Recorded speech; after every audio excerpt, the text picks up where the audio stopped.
Even at the age of 30, Josh Connolly can't forget the childhood days ruined by an alcoholic father. It was like just packed out at the park, yeah.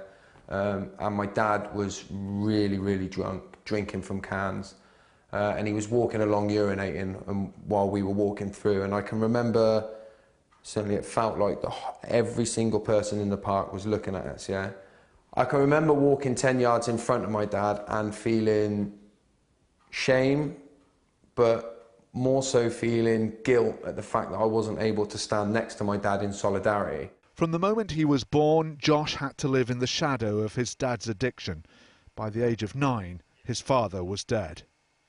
The Shadow Health Secretary, whose father was also addicted to alcohol, says the impact on a child growing up is deep and complex. The truth is, even speaking to you now, I have a sense of shame and a sense of guilt and anxiety about speaking, because these are very personal things, and somehow I feel that I'm betraying the memory of my father.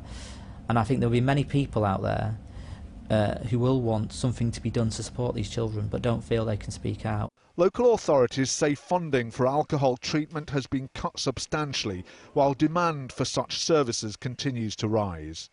The Children's Society estimates that the lives of 700,000 teenagers across the UK are being damaged by parents' alcohol abuse. A survey of 3,000 families with children aged 10 to 17 found 12% of parents had recently had a drink problem.